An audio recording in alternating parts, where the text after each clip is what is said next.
O AraSuper comemora 42 anos. O Aramix, empresa do mesmo grupo, comemora 10 anos. Tudo isso em ritmo de festa. Muita festa, veja o BT.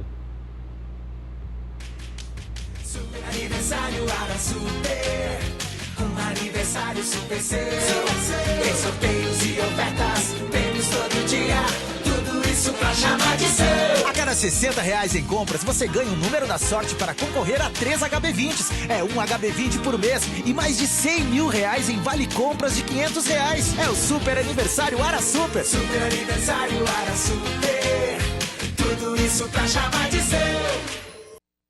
Tudo isso para chamar de seu. E no mês de oferta, você tem 3 carros à sua disposição.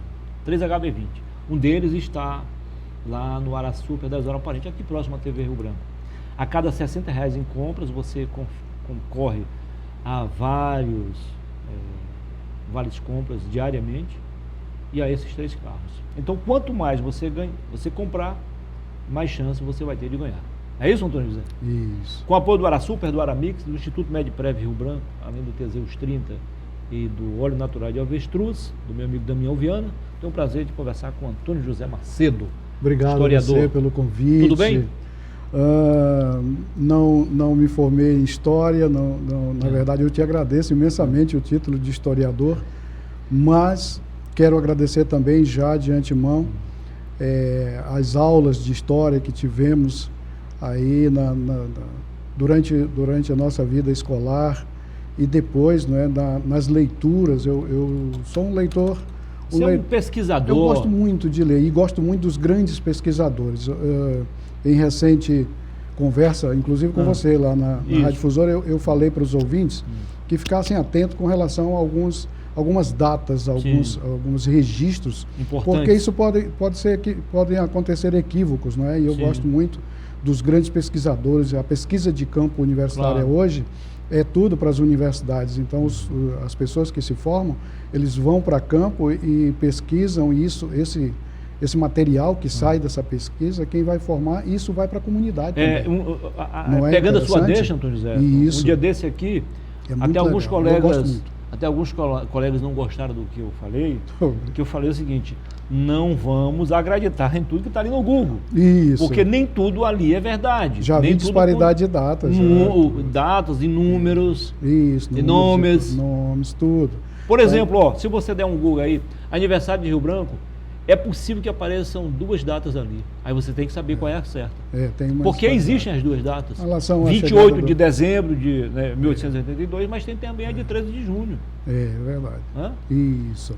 Aí você aí você tem que saber qual está. No momento que está valendo é de dezembro, né? Dia 28 de dezembro de 1882. Mas existe a outra data também. Aliás, esse assunto será debatido nos próximos dias na Câmara, porque há uma briga entre 2 historiadores aí, num bom sentido, né? Entre o professor, historiador e pesquisador José Wilson Aguiar e o outro professor. Esse não é daqui, é do Rio de Janeiro. E que foi presidente da fundação. Então não lembro o nome dele. Não lembro. É um carioca. É isso. Marcos Vinícius. O Vinícius. Marcos Vinícius. Conheço muito sobre a história do Acre e isso. Mas ele pode ter pesquisado muito a história do Acre. Ele não conhece a históra do Acre como o Dr. José Wilson Aguiar. Nossa história, inclusive, quem quer realmente conhecer a história do nosso povo, do nosso estado, precisa realmente debruçar-se sobre muita coisa. É uma história riquíssima, né? Com muitos fatos, muitos eventos que advêm de períodos muito distantes no tempo e precisa realmente pesquisar profundamente. E eu li bastante, vou citar aqui o Leandro Tocantins, e ele pesquisou inclusive nos Estados Unidos, na Inglaterra, e foi nesses lugares que ele encontrou muita coisa sobre a história do Acre, sobre esse período onde aconteceram realmente esse movimento que culminou com o Tratado de Petrópolis, que também é uma data que advém agora no dia 17, né? Depois da proclamação da República. Claro. Um dia depois, praticamente, né? Um dia depois, né? 15, 17 de novembro. Eu vou até convidar o professor José Wilson para falar sobre esse assunto aqui. É muito legal, na muito sexta-feira. ampla, muito rica a nossa história. Então, gente, vamos falar um pouco aqui sobre a proclamação da República. Antes, porém, para que as pessoas não confundam uma coisa com a outra, tem gente que confunde forma de governo com regime de governo. Parece, mas não é igual, né? Termina com governo, mas forma é uma coisa, regime é outra. Quando você fala em forma, você fala a questão se é presidencialista, semipresidencialista, ou se é parlamentarista, né? Isso são formas de governo. Regime de governo é totalmente diferente. Aí sim vamos entrar no nosso assunto. Se é democracia, se é totalitarismo, se é autoritarismo também. E aí tem aquela história do que o Brasil viveu lá no início, lá no primeiro reinado, no segundo reinado, até que no fim do segundo reinado veio a proclamação da República. Isso. Dom Pedro II. Que embora tenha sido, digamos assim, tendo como grande líder Marechal Deodoro, que acabou sendo presidente, mas tem outros nomes de peso, né? Tem. Podemos citar aí. Benjamin Constant, Rui Barbosa, Campos Salles, Floriano Peixoto. Isso. Né? Que era contra, né? Isso. Depois, quando ele viu que ele estava contemplado também no processo, então sou a favor. Foi É aquela história, bota na ata, tira da ata, né? Isso. O regime monárquico veio sofrendo desgaste e incapacidade, desde o primeiro reinado, né? Desde o primeiro, de atender aos anseios da população, e foi sofrendo esse desgaste até que culminou com a proclamação da República. Mas eu costumo dizer que, efetivamente, oficialmente, quem proclamou a República não foi o Deodoro da Fonseca, foi o vereador lá na Câmara Municipal do Rio de Janeiro, que fez a assinatura. Eu costumo... Deodoro da Fonseca, rapaz, o nome dele me foge à memória de vez em quando. Você falou agora aqui há pouco. Falei agora há pouco o nome dele aqui, mas me foge à memória. Enquanto ele estava lá no micro, o Deodoro estava tratando do macro, né? Isso, aí o Deodoro estava lá no campo, se organizando junto. Por que os militares aderiram a esse movimento, que já era popular, de anseio das classes, das pessoas, inclusive de poder, de dinheiro da época, e os militares aderiram por conta de divergências. Eles queriam participar também da política. Sim. E eles, os direitos, não tinham o direito de participar da política, os salários eram muito, muito baixos, tinha uma série de coisas, e os militares findaram aderindo. Sim, eu lembrei o nome de quem assinou a lei, o vereador, farmacêutico, jornalista, inclusive o José do Patrocínio. José do Patrocínio foi o líder que assinou na Câmara Municipal. Em primeiro momento, essa assembleia era para ser feita no Senado, mas mudou, depois de muitas conversas, de movimentos, e mudou lá para a Câmara Municipal, e o José do Patrocínio era o vereador responsável lá e chefe da Câmara Municipal, foi ele que assinou. Enquanto com os pares lá, que você citou aqui, tinha o Rui Barbosa e outros nomes importantes. Barbosa foi um nome muito importante na história do nosso país e participou de muitos eventos que mudaram sobremaneira a história política e social do nosso país. E o Zé do Patrocínio assinou, e o Deodoro da Fonseca, Manuel Deodoro da Fonseca, estava lá ainda se organizando, e declarou que a partir daquele momento, 15 de novembro de 1889, o Brasil passava a ser uma república presidencialista e não monarquia. A monarquia era meio que parlamentarista, porque o rei tinha lá o seu parlamento, como no presidencialismo. Sim. Todo mundo tem que ter um parlamento seguro, né, garantido para poder aprovar projetos. Mas o Dom Pedro II estava desgastado, inclusive lá na Câmara estava desgastado, e o medo de que a sucessão dele pudesse advir da Princesa Isabel, principalmente pela impossibilidade da Princesa Isabel de assumir o poder da monarquia, o Conde D, o genro do Dom Pedro II, poderia vir a assumir. Ele era um estrangeiro, francês, né? O Conde D era francês e estrangeiro, e aí isso fez com que essas classes sociais, militares, se unissem e se firmassem em torno de dizer, não, nós precisamos proclamar a república aqui e transformar isso num presidencialismo para que possamos governar com eficiência o Brasil, né? O nosso povo. E sabe por que ele acabou se destacando? Não apenas ele não era apenas um político, era ativista, era farmacêutico e, sobretudo, jornalista. Por isso que acabou sendo um nome forte desse movimento abolicionista. Puxar a brasa aqui para a nossa sardinha, né? Que é legal isso. O José do Patrocínio, muito ativo, além da conta. Muito além da conta. Ele foi um líder, um nome muito importante.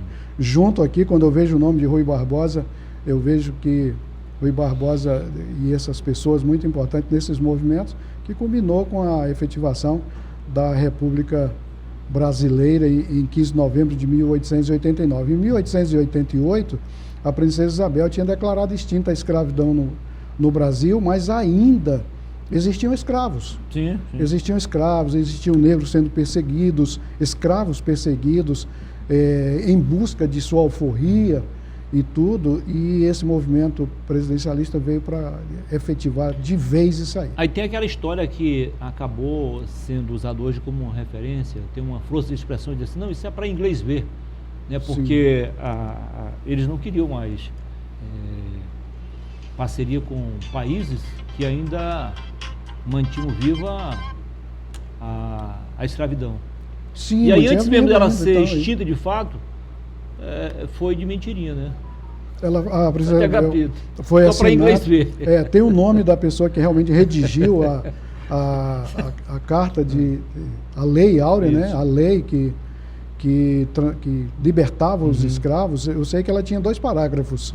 O primeiro era declaro extinta a escravidão no Brasil, e o segundo parágrafo revogam-se as disposições em contrário. Mas aí, sabe quantos escravos foram contemplados com a Lei Áurea? Quase 1 milhão, em torno de 700 mil ou mais escravos beneficiados. E naquele tempo não era como hoje. A notícia chega agora, aqui acontece lá no Oriente e chega para a gente em segundos aqui, através dos nossos aparelhos. Agora chega em tempo real. Muita né? gente nem sabia que a princesa tinha escrito essa carta e que o escravo agora era liberto, sem precisar da carta de euforia. E aí foi esse movimento que envolveu José do Patrocínio, Rui Barbosa e o Marechal entrou porque ele era o líder militar da época, inevitavelmente ele teria que ser convencido. Você imagina o líder do Exército Brasileiro proclamar a República sem o saber. Claro. Hoje e ele foi convidado para participar. Isso. Hoje cada Antônio José, criou narrativa, né? Sim. Não por acaso o presidente da República atual pediu para o Maduro criar uma narrativa para ele e defender, né? Ou seja, eles querem que a narrativa se contraponha à verdade. E não é bem assim, né? Não. Naquela época, tinha gente que chamava a queda da monarquia como um golpe. Mas foi golpe? Tratado como um golpe a favor do monarquia. Brasil, que não aguentava mais tanta exploração. E aí, logo depois, lá no governo militar, em 64, também foi tido como um golpe. Mas há quem diga que não foi um golpe, que mais uma vez salvaram o Brasil desta feita do regime ditatorial imposto pelos comunistas. A voz do povo é a voz de Deus. Ou seja, cada um tem a sua narrativa. Tem essa história do golpe, mas o movimento, a organização de administração, de gestão, fica tão desgastada que fortalece os movimentos populares e que agregam, inclusive, militares. Isso aconteceu sempre nesses movimentos. Como no 64, como lá na monarquia, acontece que estava extremamente desgastado e o povo não podia ficar refém disso. Claro. E aí fortaleceu, inclusive, os militares que aderiram à causa do povo, dos empresários da época, das pessoas de posse, inclusive, que esse regime, esse atual esse sistema de gestão pública viria a beneficiar a população do nosso país. Então é por isso. Eu gosto de falar sempre no passado e no presente. Mas- Então, embora tenha acontecido de fato direito em 1889, quase 20 anos antes, começou de fato direito o movimento, né? Esses Abolicionista, lá em movimentos vêm de 1870, muito longe, oficialmente. 870. Aí foram quase 20 anos de luta. Isso, com certeza. Até Eles vêm se organizando, se a queda. agregando. E a derrocada da monarquia, a impossibilidade de Dom Pedro e da família real de gerir as questões sociais e que o povo precisava tanto, culminou com o fortalecimento desse movimento. Inclusive, no dia da proclamação da República, o Marechal o Manuel Deodoro da Fonseca deu vivas a Dom Pedro II, lá no campo. Ele deu vivas a Dom Pedro II. Viva Dom Pedro II! Porque ele imaginava que, com a proclamação da República, o Dom Pedro II fortaleceria o Congresso, fortaleceria o parlamento e continuaria, de certa forma, como líder lá do movimento. Ele deu vivas. Só que quando voltou a coisa era bem diferente, né? Depois de promulgada lá a proclamação com o Zé do Patrocínio e os outros líderes, a coisa mudou totalmente. Agora, E aí ele já foi exilado, já Isso. foi dado o mandato para que fosse exilado na Europa. Isso. Fazendo uma relação entre uma coisa e outra, ainda dá para a gente engolir o golpe lá do fim da monarquia, o golpe do fim do regime militar. Agora, esse golpe anunciado aí no dia 8 de janeiro, não. Como é que você vai dar golpe com mulheres barrigudas, com mulheres com filho no colo, pastores com a Bíblia na mão? Que golpe é esse? Então, Aliás, em off aqui um dia desse, o Sim. doutor Lauro, que a gente vai conversar com ele no final do programa, citou alguns pontos que poderiam justificar um golpe, não se enquadra em nenhum desses aí. Porque você, olhando a história, olhando o passado, que a gente constrói o futuro. Sim. Você tem... A história é para isso, né? Para que nós possamos olhar e colocar na linha os nossos erros, onde nós erramos, os nossos defeitos e construamos um futuro Isso. organizado, promissor e tudo. Se você colocar o tal do golpe lá da República, foi uma organização que veio lá de 1870, não é? E 64 também o desgaste era muito grande e esse movimento vem de muito tempo. Vamos olhar aqui, fazer o dever de casa, Sim. olhar a nossa revolução. Há quanto tempo essas pessoas vinham trabalhando, sempre com insucessos, para transformar essa terra em terra brasileira? Temos aí agora, dia 17, o Tratado de Petrópolis. Há quantos anos, há quantos e quantos? Desde depois que o cearense entrou aqui no Acre e construiu seringais, que isso vinha acontecendo. Então, precisa de todo um aparato social, de inteligência, inteligência inclusive militar, né? Isso. Que culminou o Plácio de Castro. Era um militar em Mas excelência. olha, ainda sobre a questão da expressão golpe. Se Isso. o impeachment da Dilma, que foi em rede nacional, Congresso Nacional votando, com o Supremo presidindo todos os trabalhos, eles mesmo assim afirmam que foi um golpe, imagine outras coisas, né? Mas só o golpe é um nome que é dado à mudança de pessoas no poder. Golpe né? mesmo o golpe mesmo Partidos aconteceu, no sabe poder. quando você tira alguém condenado para disputar a presidência da República, Isso. aí sim, aí é um golpe. Esse sim é um verdadeiro golpe. Doutor José, foi um prazer conversar contigo, mas para encerrar, você apresentou muitas narrativas aqui, agora eu quero uma opinião tua, pessoal. O que o Brasil ganhou, afinal, nesses 134 anos de República, desde a primeira até a nova e a segunda, a velha República também? A velha e a nova. A nova e a Eu velha. acho que com a proclamação, com o presidencialismo, com os partidos, o progresso vem da organização pública, do povo elegendo os seus mandatários, os seus gestores, todos, para que possam trabalhar em benefício da própria população. Sim. O Brasil ganha muito com isso quando o poder vem de diversas instâncias, porque uma cabeça só, várias cabeças pensando, melhor do que uma só, não é? Com certeza. Então, vários partidos, o pluripartidarismo, as organizações sociais, como hoje nós temos as organizações de bairro, de todo mundo junto em benefício de si mesmo, da própria população. Eu acho que ganha muito porque uma família só no poder, o que aconteceu? Vamos voltar um pouco lá para a França, para a Europa, foi uma derrocada total. O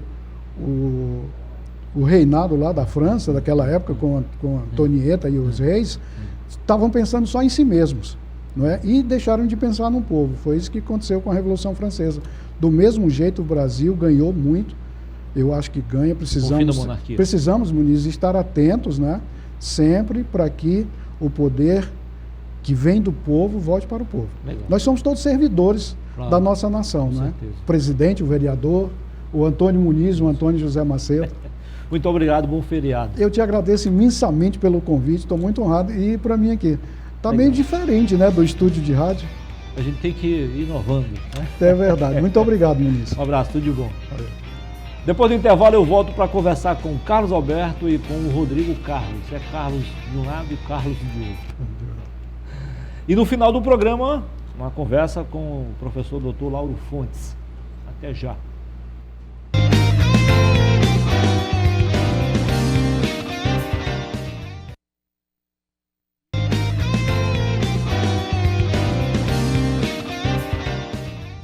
Ok, estamos de volta com a segunda parte do programa Entrevista da Tarde, nesta quarta-feira, dia da Proclamação da República, feriado nacional, programação normal, porque você merece tudo isso e muito mais. Temos aqui o apoio do Arasuper, do Aramix, também do Instituto Médio Prévio Rio Branco, além do Teseus 30 e do óleo natural de avestruz. Tenho o prazer de conversar agora, né? Tenho a satisfação de conversar agora com vou começar aqui da direita para a esquerda, com o Carlos Alberto, do bairro Geraldo Fleming. Seja bem-vindo, Carlos. Isso. Tudo bem? Tudo bom. Quanto tempo, hein? Satisfação. Mais de 10 anos, né? Um bocado de ano. A gente... Converso também com o Rodrigo Carlos, do bairro Belo Jardim 1. Este é estreante, é a primeira vez, né?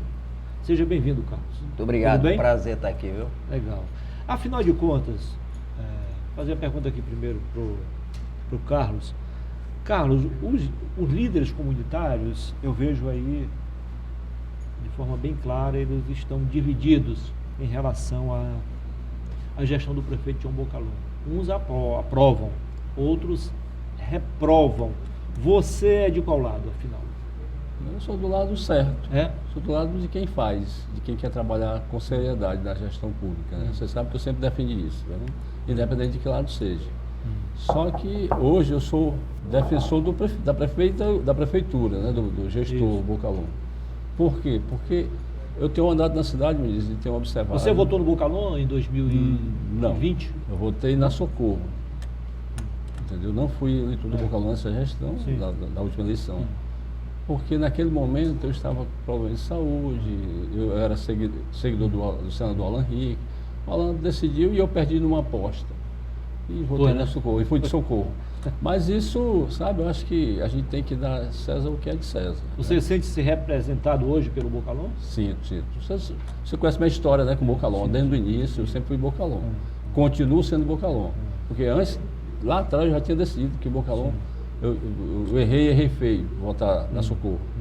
Então, eu acho que o Bocalhão tem mantido uma gestão exemplar, entendeu? Rio Branco e zona rural, dá para perceber a diferença, né? Não tem escândalo de corrupção, de roubo, de nada. E é isso que eu quero, entendeu? E como é que está o Belo Jardim 1, Rodrigo Carlos? Belo Jardim, assim, nós costumamos... Primeiro eu quero agradecer a Deus, né? E a TV Rio Branco por esse convite. E dizer que o Belo Jardim 1, ele não tem lado. Ele não é esquerda, ele não é direita. Ele é a comunidade. Dizer também que todos os governos, da onde eu entendo, do Angelim para cá, todos fizeram um pouquinho no Belo Jardim. dizer que sempre fui a favor da autoridade constituída por Deus. Eu vou continuar sendo assim, né? Nós temos uma conquista agora da iluminação pública, que a gente luta por ela desde 2011, inclusive o fechamento de BR, inclusive acionando o Ministério Público, hoje da rotatória da corrente, Isso. até a rotatória do Parque Industrial. Você mesmo notificou várias vezes aqui de pessoas que foram acidentes com vítimas fatais por questão da escuridão. Era uma região muito perigosa. Né? ali. Região muito perigosa por aquela escuridão.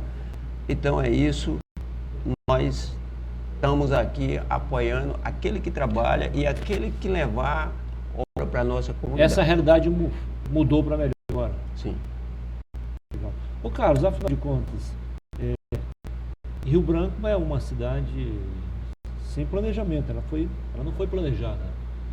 E por conta disso, as ocupações, que no passado eram chamadas de invasões, elas acontecem continuamente.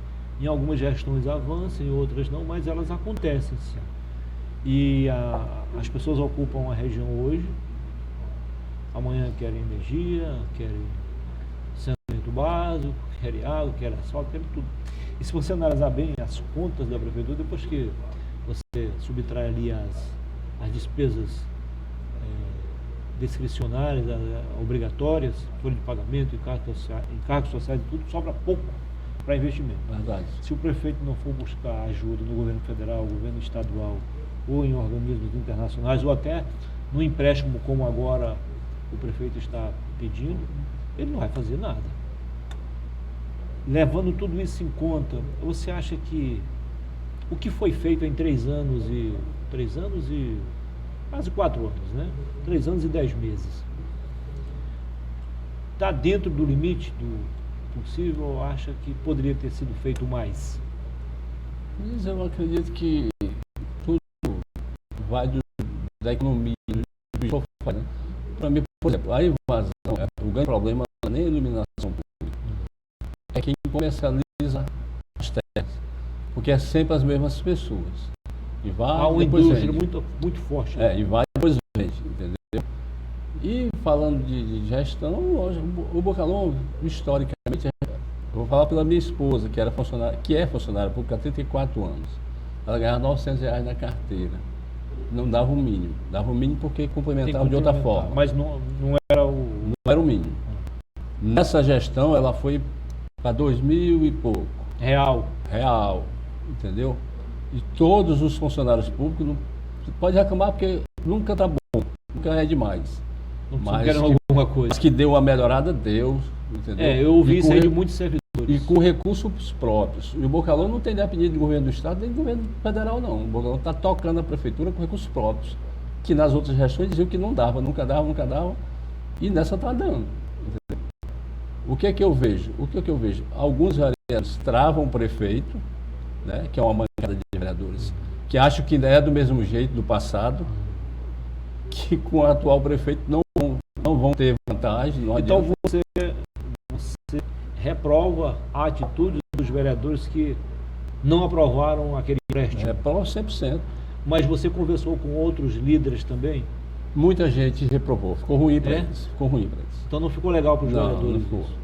Eu achava que eles estavam bem na fita nessa história. Ali, tu vai me dizer depois do resultado eleitoral. Porque se estivesse bem, voltaria todos, mas não está. Ali eu tenho visto 2 vereadores ali que andam, que fazem indicação, que a gente está vendo dia a dia. Vereador Piaba e Antônio Moraes, eu tenho visto. O Piaba atua muito também na zona rural. Piaba é trabalhador, só é calado. Ele é muito calado. Mas não é de fazer barulho, não. É quieto. São os bons vereadores, na sua opinião? Na minha opinião, sim, entendeu?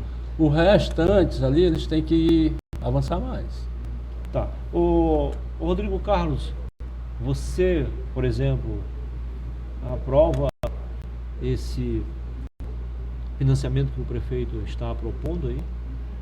Muniz, é assim, você sabe que quem representa uma comunidade, ele tem que estar sempre em busca de melhoria para as comunidades. Então é claro e evidente que temos que dar gás para o prefeito trabalhar.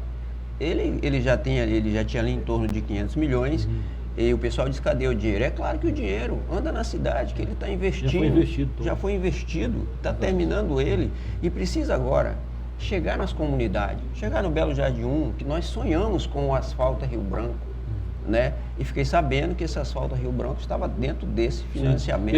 Ele seria potencializado. Ele vai ser realizado, mas com ou sem o financiamento, mas com financiamento ele seria mais abrangente. Exatamente. Então nós sonhamos com isso, nós nas comunidades, claro. lá longe do centro. Você ouviu atentamente, então, as explicações dos vereadores quando rejeitaram o projeto. Os argumentos apresentados pelos vereadores lhe convenceram? Não me convenceu. E há outros líderes também ali do segundo distrito. Nós estamos aí, o Carlos é do primeiro distrito, aqui próximo, né? Sim. Geraldo Frame, e você do segundo distrito. Como é que está? Qual é a reação desses líderes lá do segundo distrito, por exemplo? No segundo distrito, é assim, todos... Você sabe, agora que o segundo distrito, não vou dizer que os outros governos não trabalharam, que eu parabenizo todos que passaram, não vamos falar de ninguém. Mas agora nós estamos desenvolvendo o segundo distrito. Nós precisamos de verba, nós precisamos de obra dentro do segundo distrito. Né? Ele mandou para lá o projeto e nós tivemos reuniões com o CID da CEINFRA, que foi nos informado que ia terminar o asfalto branco para estender para várias comunidades carentes que dizem que precisa, e nos convenceram, e tanto nós, não digo todos, mas os que não têm partido, né? E que representa, quando você está lá, presidente, você representa aquela comunidade, você não se representa. Então, todos pensam assim, nem eu vai dar a resposta nas urnas.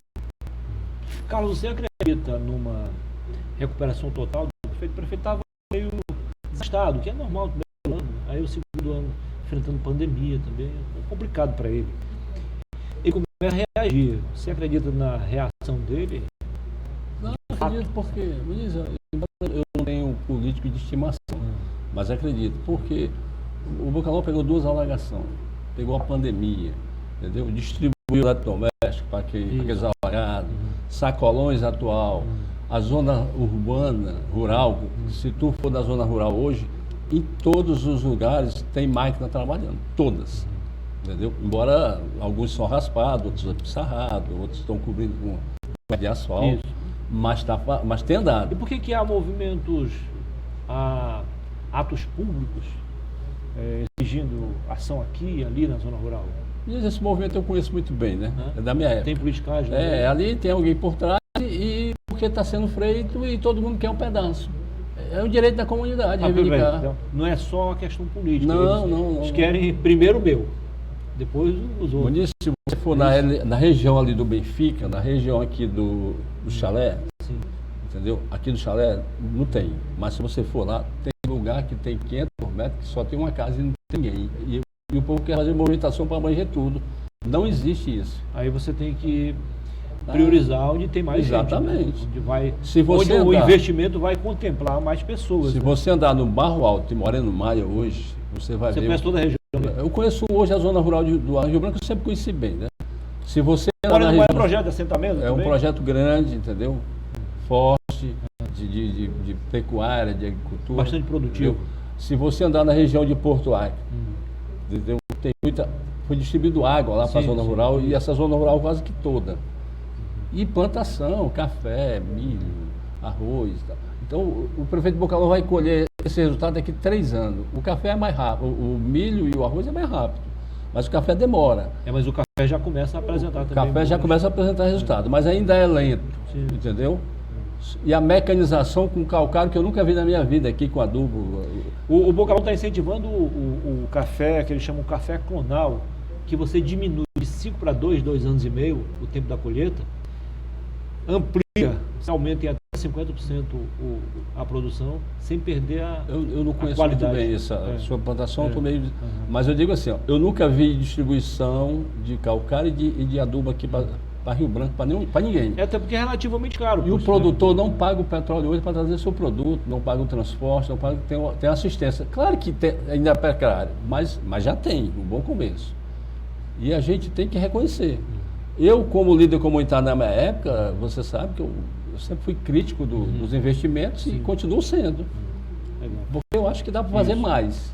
Rodrigo, lá no seu bairro, no momento, o que seria prioridade? Rapaz, a traficabilidade das ruas, porque hoje nós temos, Muniz, já a encanada, nós já temos Isso. com a luz de LED, nós já temos o transporte coletivo, né? E nós precisamos agora das traficabilidade das ruas. Quando as A pessoas... iluminação está beleza lá, Tá, sem problema. graças a Deus. Lá também, Carlos? Tá, Inclusive, tá. ontem eu trabalhei até meia-noite, hoje vou trabalhar até meia-noite de novo, colocando luz onde está apagada com a equipe de Substituindo. iluminação pública, junto com a equipe de iluminação pública. Mas eu queria deixar aqui, Muniz, às vezes a gente chama um UB e ele não quer atender o Belo Jardim. Eu quero dizer que o Belo Jardim tem muita pessoa de bem, tem muitas pessoas com obra social. Agora tem bastante pessoa carente que pertence ali o Bolsa Família. E nós precisamos de tirar as crianças da rua, os jovens da rua, ajudar a alimentar as pessoas que estão passando necessidade.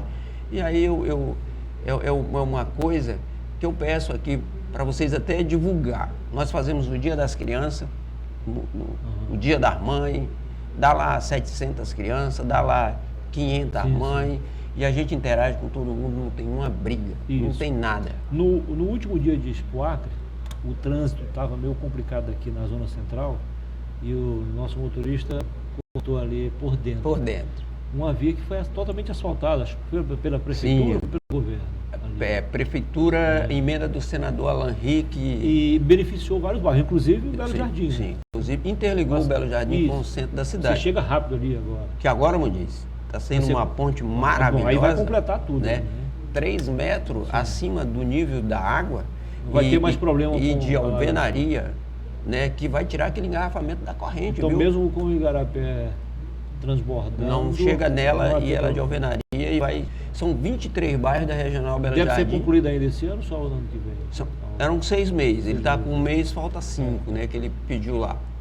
É um sonho realizado, então. Um sonho realizado de muito tempo. Quero deixar registrado aqui o finado Albi, que era o presidente da Judia. Sim. Sempre lutou. Sempre lutou por aquilo dali e nós vamos tentar homenageá-lo, ele, colocando o nome da ponte Albi Ferreira Rezende. Ali pertinho do teu bairro, não sei se o Carlos Alberto também vive esse drama, aquelas ruas transversais ali da pista, da Amadeu Barbosa, tanto de um lado quanto do outro, principalmente do lado esquerdo da pista, são pequenas ruas, né? Não Sim. são muito extensas, de 500 metros, 1.000 metros. E a prefeitura removeu alguns pedregulhos lá para jogar a massa asfáltica.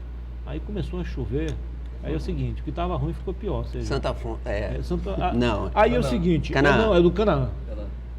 Ali perto, inclusive ali perto, por trás do estádio, ali na floresta. Canaã. Você acha que esse trabalho será concluído esse ano ou esse pessoal vai viver o inverno? Depende. inferno? A gente estava dependendo Pela da programação. liberação daquele dinheiro, daquela verba, para turbinar. concluir. Mas Por isso a revolta do pessoal. por isso a revolta do pessoal. Às vezes você não sabe, se revolta só com uma pessoa, mas nós sabemos que uma pessoa sozinha não faz nada. Se o prefeito tem a obrigação de trabalhar em todas as ruas do município de Rio Branco, os 17 vereadores também têm. Não estou questionando nada. Olha, libera o recurso e vai fiscalizar, né? Exatamente. Qual o problema, né? Cobra, fiscaliza, indica as ruas que eles A têm o prefeitura poder. mostrou, comprovou que tem capacidade de endividamento, de pagamento. Qual o problema, né?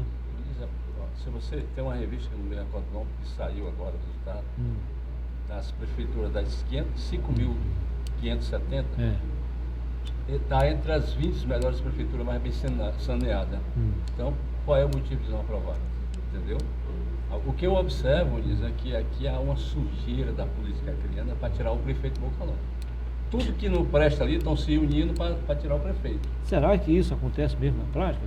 Agora vamos ter que falar, porque esqueceram de falar com os eleitores, né? Porque os eleitores é meio complicado, né? Porque o cara chega lá no bairro, o cara diz, rapaz, por que vai perguntar para o vereador? Por que vocês não aprovaram? Porque aqui os costumes, o pessoal não entenderam que os costumes já acabou nessa gestão, entendeu? Aquele jeitinho, não tem. Nós convidamos mais 2 líderes comunitários para falar do outro lado, para questionar o prefeito, mas não apareceram. Então fica para a próxima, né? Sim. Eu quero agradecer aqui ao Rodrigo Carlos, Sucesso para ti. Obrigado. Bom, leve um abraço à comunidade lá do Belo Jardim 1, ok? Ok. Sucesso para ti. Carlos Alberto, foi um prazer também Meu irmão. conversar contigo. Cumprimento em seu nome aqui os moradores ali do Geraldo Flamengo. Depois de É um bairro muitos anos, pequeno, mas é um bairro que tem crescido bastante nos últimos anos, né? Nós não temos mais muito o que fazer lá, né? Claro. Não, eu digo assim, em termos de qualidade de vida. Não, sim. Melhorou muito. Já foi né? violento, não é mais? Ah, quando eu fui presidente, era os bairros, eu acho que o mais violento de Rio Branco. É. Mas Ele- agora tá tranquilo. Ele lá. era o finalzinho ali do Igarapé, né? Agora já passou para o outro lado. Tem Nós passamos um ano lá, 11 meses sem registro de uma violência no bairro na época Que bom, que eu né? fui presidente. Que bom. E você conheceu o meu trabalho lá. Francisco do Canaã, o presidente do Canaã, mandou um abraço para você. O Outro pra Edivaldo ele. Reis, presidente do Parque do Buriti, mandou um abraço para você também. Vamos convidar esse pessoal aqui também, né? O Osmar, né, que é do Recanto dos Buriti, mandou passa um o abraço contato para desse você pessoal também. aí. Vou Vamos passar lá. tudo para você. Eu Vamos quero passar que, pro pessoal. que você tenha um dia, senta ali que nem o Narciso senta naquela mesa Isso. e nós traz só o Vamos menino lá. aí, mete Um dia eu me tema. perdi altas horas da noite, aí eu fiquei sabendo que eu estava lá no Recanto dos Buritis, de tanto Buriti, onde eu tinha Buriti. Eu disse, você está no Recanto dos Buritis. Isso, tem Aqui que- é... bom, isso é bom. Um abraço, Gente, tudo de bom. um abração Tá aí. joia. Depois do intervalo eu volto para conversar com o professor Dr. Lauro Fontes, do Movimento Conservadores do Acre. O Movimento Conservador Acreano. Até já.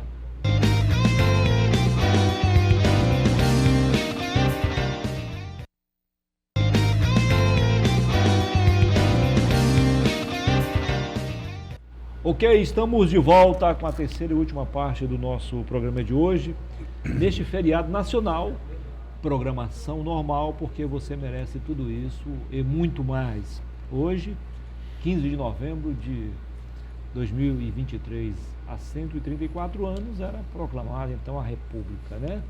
Isso mesmo. Vamos falar agora com o professor doutor Lauro Fontes, Obrigado. advogado, professor, gestor público, por onde passou deixou a marca da competência, da eficiência. Eu lembro que, acho que no governo do estado, o último cargo dele foi na Coab. Foi diretor da Coab, não é isso? Diretor Seja da Coab. bem-vindo, doutor. Obrigado. Prazer recebê-lo aqui no programa. Muito obrigado. O senhor é diretor financeiro, não? Não, eu fui... Administrativo? Planejamento. Planejamento, diretor de planejamento da Coab Acre. Na gestão do Rubenício foi antes? Foi Bem antes. bem Bem antes. antes. Foi antes. Foi do Vandervan. Vandervan Rodrigues. Meu amigo, falecido. que Excelente Deus o tenha. engenheiro. Ele tinha uma casa aqui próxima à TV Rio próximo, Branco. é. Infelizmente, foi vítima da violência, né? É. Ele era um cara muito técnico, muito E centrado muito- naquilo, e né? muito competente. Era uma pessoa de uma índole que eu posso afirmar para você, é difícil de encontrar. Muito leal, muito sincero, uma pessoa do bem, né? E que em circunstâncias estranhas, né, acabou nos deixando. Mas era realmente um sujeito especial. Foi um período muito pequeno que o senhor passou lá, mas serviu, foi uma boa lição ali? Foi. Um bom Eu aprendizado? tinha sido secretário adjunto de administração e, a pedido do Edmundo, eu fui para a Coab ajudar num tá. processo. Então você já estava no governo quando Estava o senhor no foi lá. governo. Eu fui levado para o governo pelo nosso amigo Edmundo, falecido governador. Ô, doutor, se não fosse a morte do Edmundo, o Acre teria um outro destino hoje? Eu não tenho dúvida. Porque Você acha que ele era um cara, digamos assim, predestinado, um bom gestor mesmo, arrojado, o Edmundo tinha moderno, uma qualidade rara. bem além do seu tempo? Ele lia o tempo, é isso, ele lia o tempo. Ele sabia que o Acre precisava de um choque de desenvolvimento, né?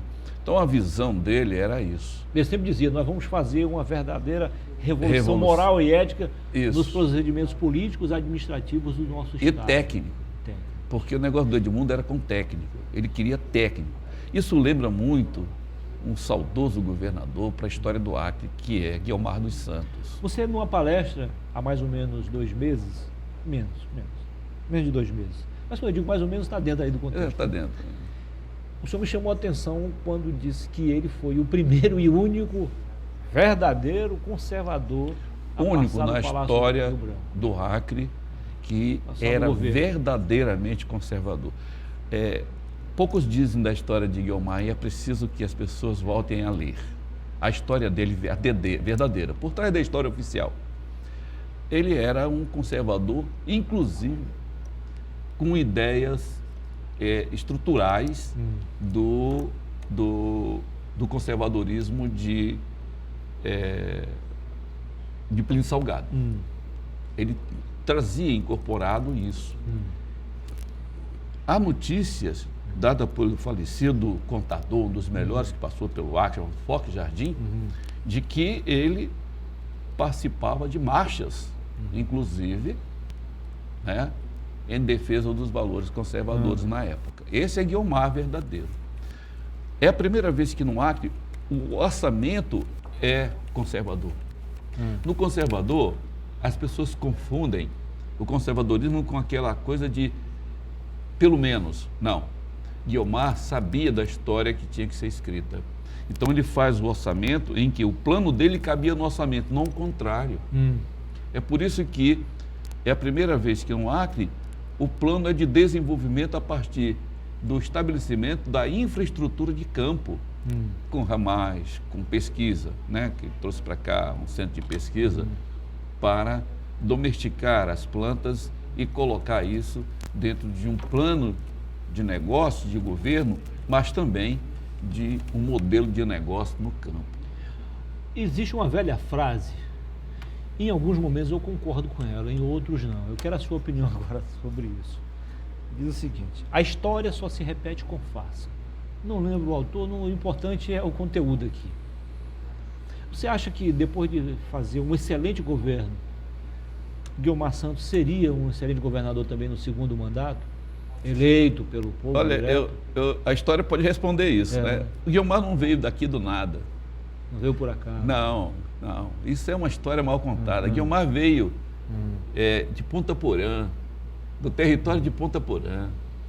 Ele veio para cá com a ideia já formada de como construir um lugar, praticamente do zero, ou reconstruir o que estava sendo feito aqui. Né? Guiomar traz para cá uma revolução que o Acre não experimentou até hoje igual.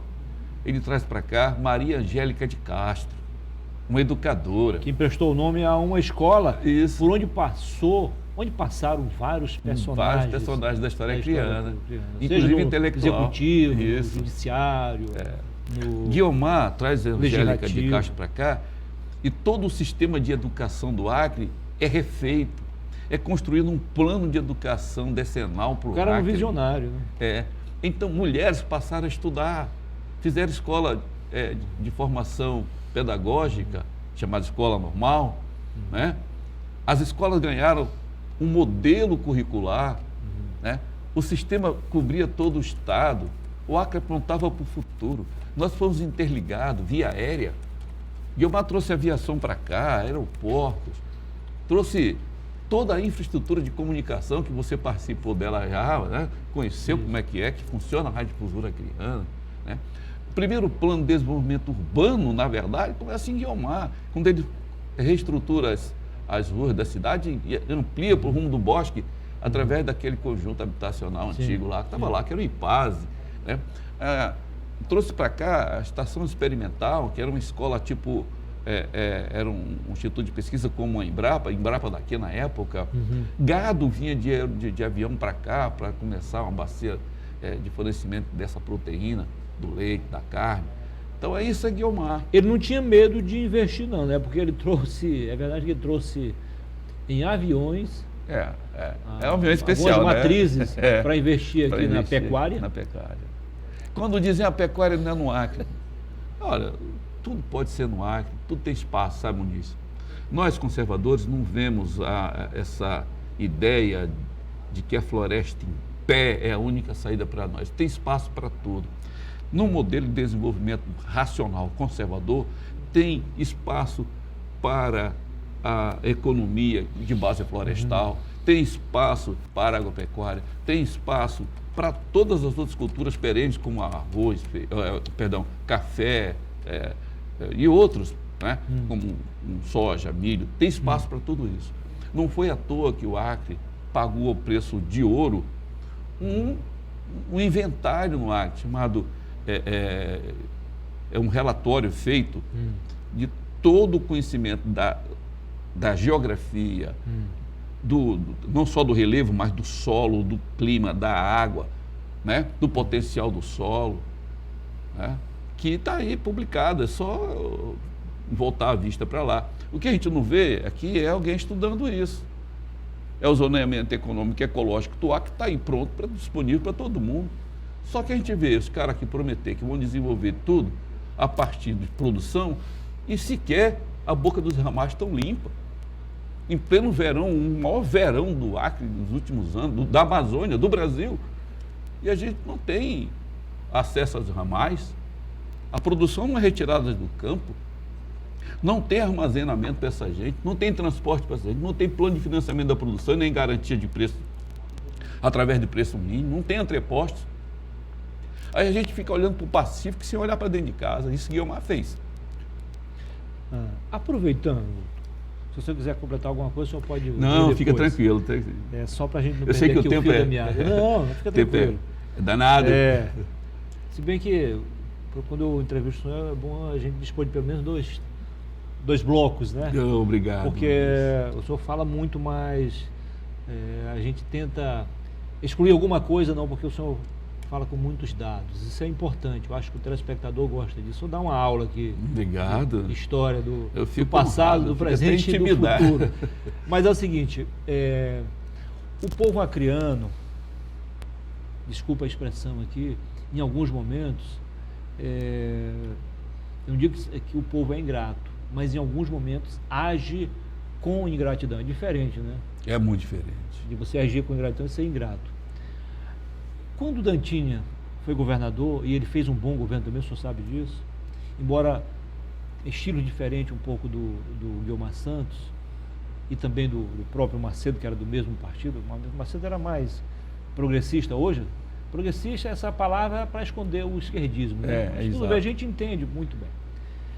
E o Dantinha tinha certeza que seria reeleito, porque podia, né? O colégio eleitoral, nomeado então pelo presidente da República, com apoio da classe política aqui, ele seria reconduzido. Não foi. Ele perdeu para o... Mas não foi ingratidão. Mas muitos acham que foi que ele fez um bom governo. Não foi ingratidão. O povo não foi... Não foi bem compreendido. Ele não foi compreendido. Por quê? Ele fez digamos assim, no primeiro mandato ele fez um alicerce preparou o crescimento. Nós vivíamos uma época diferente. Era 70, a época de 70. Onde o comunismo no Acre se instala. É ali, ele vem para cá, ali. Instala. Não é fundado, ele é fundado antes. Mas já havia um movimento muito sério, forte. Muito sério aqui, que Borborema fez parte, que você conhece essa história. Sim. Tem história de Euclides Távora em Chapuri, ligado ao movimento comunista internacional. Tinha um movimento forte em Cruzeiro do Sul também, ou seja, tinha uma base. Essa base... Diferente de quando ele assumiu, né? Mas quando ele assume, essa base recebeu um apoio muito forte da Igreja Católica. Sim. Através de Dom Moacir Greco. Certo. Mas já o senhor vai ter a oportunidade de falar sobre isso, porque eu quero que eu faça uma relação desse momento aí com um outro momento lá de Guiomar Santos, que já tinha sido governador na década de 40. Não foi compreendido porque nessa época aí ele abraça fortemente o desenvolvimentismo. Isso desagradou muita gente. Muito. Ele queria a coisa mais imediata. O que é que acontece? O Brasil vivia a época do milagre brasileiro.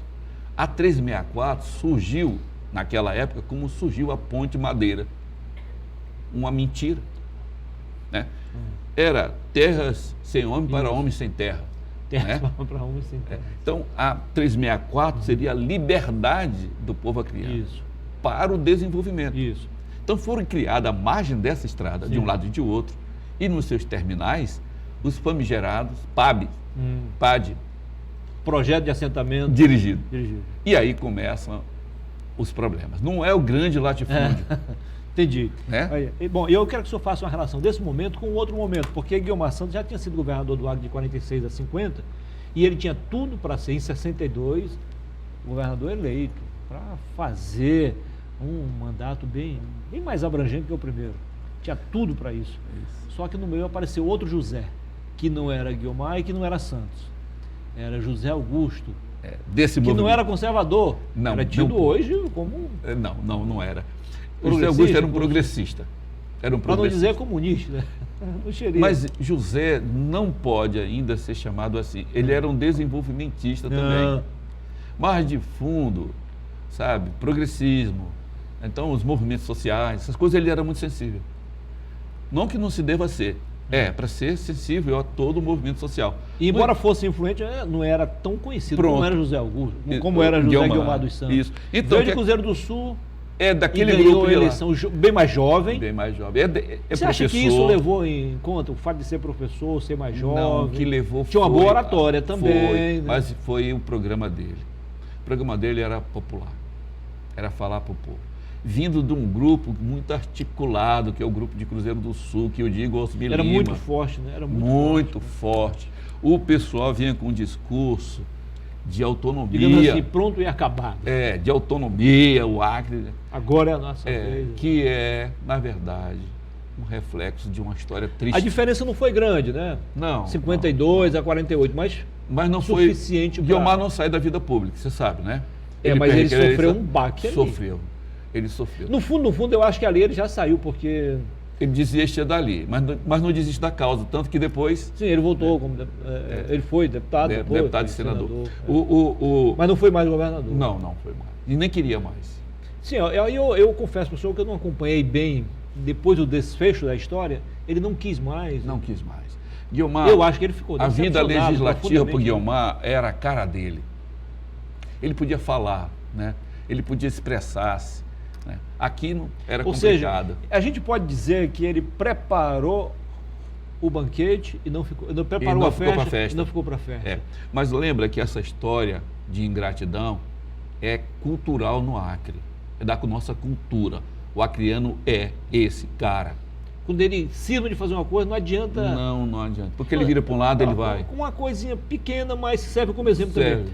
O Jorge Viana, quando foi prefeito, é verdade que ele fez muitas pracinhas e pintou muitas regiões aí. Mas onde ele trabalhou foi na Baixada Sobral. Ele investiu muito lá. E foi lá onde o candidato dele, Marcos Afonso, perdeu a eleição para o Mauri, que não tinha feito nada ainda lá. Essa é a nossa cultura. A cultura começa em Plácido de Castro.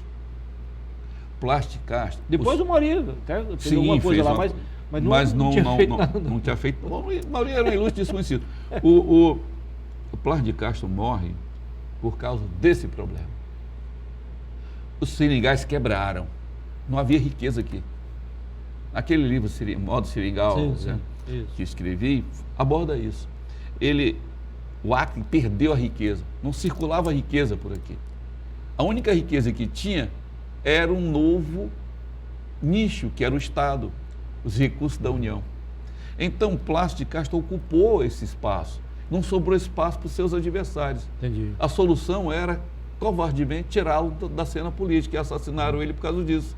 Gente, só para ilustrar melhor, para você entender aqui, os partidos na época eram o PTB de José Augusto e o PSD, que não tem nada a ver com esse PSD outra do Petetão, coisa, outra de José Guiomar Santos. Isso. Esse PSD era o PSD que virou PDS, que virou Arena, E PP. virou PPR, virou PPB, agora PP. Então, essa cultura nós temos que quebrar. Mas nosso povo, para quebrar, uma luta cultural é muito. Para quebrar isso para o nosso povo vai levar muito tempo. Ninguém está interessado em fazer isso. Até hoje esse modelo se repete. Quem está no poder e quem está fora. Quem está dentro não quer sair, quem está fora quer tirar. Virou o samba do crioulo doido. É. Doutor, mas escute aqui, o senhor sabe o que acontece quando você vai entrevistar alguém que tem muito conteúdo como o senhor? O principal assunto Ficou para trás. ficou para trás, que era sobre o movimento dos conservadores do Acre. Graças a Deus está Mas dando ainda certo. bem que eu acho que o senhor falou muita coisa importante aí. É o conservadorismo, Serviu é como saída uma aula pro de Acre. história para muita Se nós gente. não voltarmos. Como é que está o movimento? O movimento já existia e vocês deram uma, Existia um deram movimento. uma bombada nele agora. Isso, né? Ele tá- porque a ideia que se tem de conservadorismo e de conservadores é que é um povo só e não é. Existem diversas cores dentro do conservadorismo. Dentro do conservadorismo existe o conservadorismo evangélico, aqueles que praticam o conservadorismo a partir... Tem até o conservadorismo liberal? Tem, Né? tem. Qual o Eu problema, conheço né? um Qual o colega problema, né? nosso, né, que Qual o diz problema, que né? é um problemaço. Porque o discurso cola, ele diz assim, eu sou conservador nos costumes, sou liberal na economia. Uma loucura, uma insanidade. Mas existem pessoas que acreditou nisso, que acreditaram nessa coisa. E aí espalha por aí, não, nos costumes eu sou conservador. Sequer sabe que o conservadorismo preserva os valores da cultura e da civilização. E olha só, para complicar ainda mais, não é que estamos aqui a afirmar que o conservadorismo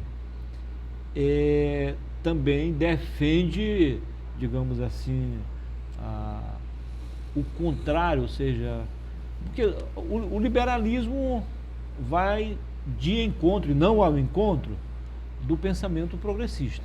Vai, Né? vai. Mas não chega a ser, não pode ser confundido com o conservadorismo. Nem um pouco. Porque Aí assim, que tá, né? porque o liberalismo, no fim, ele deseja a extinção do Estado. Ou seja, quanto menos Estado, melhor. Se não tiver Estado, ótimo, porque o mercado regula. Isso é Adam Smith. É o que você conhece muito bem, a leitura dele. Então ele está dizendo que o fim é você tirar o Estado da economia. O que é que o comunismo diz? A mesma coisa. Nós temos que destruir a ideia de Estado. É um povo se autorregulando através de um partido único, central, que dita, inclusive, o que deve ser comido no almoço. Isso não é diferente uma coisa da outra. O conservadorismo é diferente. É uma perspectiva da sociedade, né, com base na cultura da sociedade, por isso não há um conservadorismo igual em lugares diferentes, porque é baseado na cultura e na civilização. Ou seja, se a cultura criana é de uma organização social, lembra que cultura não é música, não é artesanato, não tem nada a ver com isso. São manifestações da força que a cultura coloca para a sociedade se expressar. É uma forma de expressão da cultura. Então, esse respeito à cultura é que faz com que a gente comece a entender o conservadorismo. Por exemplo, como o sujeito vem ao mundo, quando ele nasce, depois que ele passa a primeira prova, que é respirar, que a primeira prova de um conservador é viver, então ele nasceu, ele encontra tudo pronto. A sociedade está pronta, as leis estão prontas, as instituições estão prontas, né? Os valores morais e éticos e sociais estão prontos, ele encontra tudo isso pronto para ele. Aí, qual é a missão dele? De um conservador? É preservar e melhorar aqueles valores que ele acaba de encontrar. Agora, deixando um pouco de lado, lá desde a origem, lá, praticamente no fim da Revolução Francesa, né, na França, e a Europa toda, chegando ao Brasil, tinha um partido conservador. Tinha. Que o estabelecimento da República Sim. acabou com ela. Isso. Hoje, quais seriam os principais nomes do conservadorismo no Brasil? É difícil, né? Não é Bolsonaro. Não é. Não chega nem perto. É porque o Bolsonaro está mais na ala liberal Ele é do liberal. que conservador. Ele é centrão. Ele é Ele liberal. pode até ter, em alguns pontos, Uma convergência mas pontual, não é 100%. mas não é conservador, né? Tem vários motivos. Eu, por exemplo, defendi Bolsonaro. Agora, evidentemente que o liberalismo está muito mais próximo do conservadorismo do que Sim. do outro regime. Não lá. tenho dúvida. Não tenho dúvida. Do comunismo, do socialismo. O liberalismo odeia o comunismo, né? Porque a propriedade vai embora, né? No comunismo. Que é o contrário do que prega o que prega o conservadorismo. conservadorismo. A liberdade também vai para o espaço. Vai para o espaço. Que é talvez a maior causa, né, do conservadorismo. Por exemplo, essa questão da economia. O liberalismo treme quando diz que o mercado Sim. não vai funcionar, né? O capitalismo, Sim, o sim. comunismo acaba com o mercado, ele é o mercado, ele mesmo é o mercado. Por muitos anos existiu o PRC, né? Existiu. Aquilo... Lá na República, em dia 15 de Republicano novembro, conservador. Exato, às 15h30, quando é dado o golpe, Sim. ali matam o Partido Conservador no Brasil e nunca mais se levantou. Está na hora, né, doutor? Está na hora. Já que tem um movimento muito forte aí. Está na hora. Nós estamos caminhando para isso, se Deus quiser, nós vamos conseguir, para o bem da sociedade. Escute aqui, pelo que o senhor vê aí, há uma tendência de crescimento maior do conservadorismo ou do liberalismo, que os dois juntos podem combater o socialismo e o comunismo? Nós temos que deixar de ser idiotas. Tanto o conservadorista, o conservador, quanto o E o senhor liberal. fala isso em qual sentido? Talvez seja porque A gente tem que abandonar talvez muito seja os isso. socialistas e os comunistas são muito unidos, Não é união, Enquanto eles não são unidos, mas demonstram. eles fazem isso. Eles têm essa necessidade, nós não tínhamos. Então, Agora ficaram temos mais que fortes. ter. Uma questão de conveniência. Nós temos que pegar, tanto os liberais quanto os conservadores, temos que pegar e jogar fora tudo que nos separa. Sim, exatamente. Olha, isso aqui a gente resolve depois. Agora o momento é de... Agora nós temos que fazer uma frente nacional democrática para enfrentar o comunismo. Aquele maluco chamado Alexandre de Moraes, ele disse uma coisa dentro do TCE de São Paulo que é uma coisa perigosa. Ele, usando Jacques Derrida, a filosofia e a teoria de Derrida, ele desconstrói, ele tenta fazer uma desconstrução do comunismo, dizendo, o comunismo dá muito ibope. Isso é uma desconstrução da ideia. É pegar um monstro e pintá-lo de fada rainha. Agora para você ver como é que como eles são, digamos assim, muito bem articulados. O senhor já deve ter visto e ouvido várias vezes ele dizer assim, precisamos, isso é coisa de uma ala do MDB, outra ala do PP mais ligado à esquerda, tem até os sociais-liberais também, o Esse PSDB, até... precisamos unir o campo democrático para combater esse pessoal. Chama E esse terceira pessoal, via. E esse pessoal que eles chamam são os liberais e os conservadores. Isso. Você vê como é que são as coisas. É Mas quem narrativa. são esses narrativa. caras para falar em democracia? É narrativa. O PSDB é um partido socialista. A prova está aí. Passaram 20 anos nos enganando, Tá aí, a máscara tá aí, caiu. tá aí. Ele nasce quando? Nasce na Europa, quando eles entenderam que tinham que suavizar a expressão. Não pegava comunismo, não estava pegando. Então, vamos fazer aqui uma social-democracia, né? A gente disfarça bem Disfarça e vai bem avançando. E vai avançando.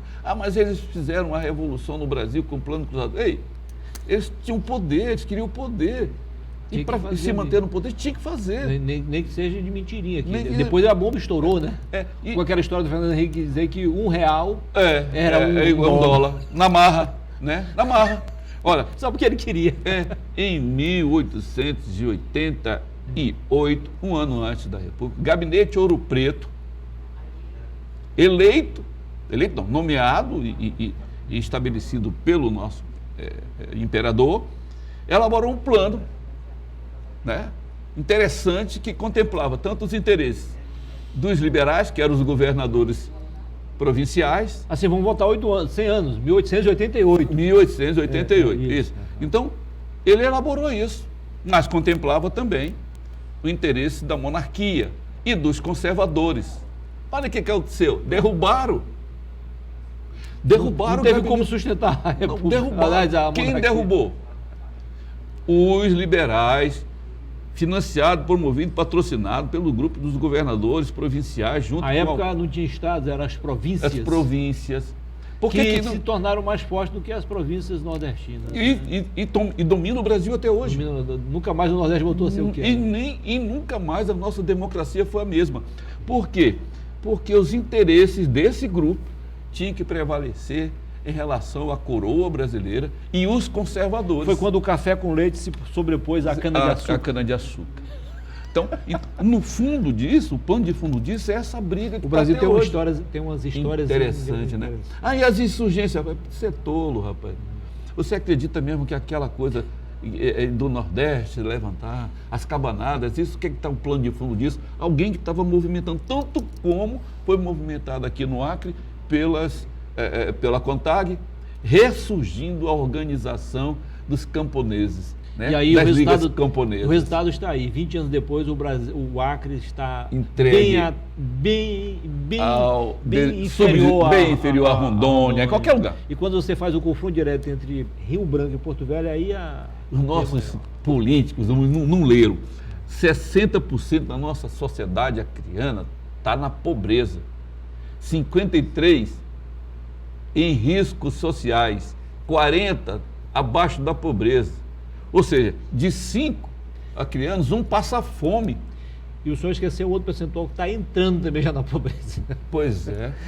Doutor, foi um prazer conversar com o senhor. Eu que agradeço. Vai voltar aqui em breve, eu prometo, para a gente falar sobre o movimento Olha, conservador. a respeito disso, quero te dizer que, graças a Deus, estamos crescendo muito, organizados. Ainda acontecem os encontros, Sim, às acontece. segundas-feiras. Nós Na saímos próxima ali da segunda estarei Paim lá. e fomos para um lugar onde é a nossa sede, né? Temos uma sede, né? Estamos agora reunindo lá, uma frequência muito grande. Temos os canais, como você conhece, lá no YouTube, né? No Spotify, né? Quando aquelas aulas estarão disponíveis aí? A primeira aula vai ter agora uma celebração, que você já foi convidado. Eu reitero aqui o convite, vai ser ali na ABB. A gente vai fazer a aula magna lá, né, e apresentar essa história do comunismo, fragmentos do comunismo no Acre, e também falar um pouco sobre a organização social e política do Estado do Acre para o futuro, ou seja, atrás de encontrar uma definição de políticas públicas para o desenvolvimento do Acre nos próximos 50 anos. Foi um prazer, doutor. Obrigado. Parabéns aí pelo trabalho. Muito obrigado. Pela coragem e pela audácia, tá bom? Estou sofrendo bastante com isso, mas é prazeroso sofrer por aquilo que a gente gosta, aquilo que a gente ama. Claro. Registramos aqui a presença da nossa amiga Michela Lacerda, empresária, e também do movimento conservador, né? Isso, muito obrigado. A gente volta amanhã, se Deus quiser, com mais um bom programa para você. Bom feriado. Boa tarde.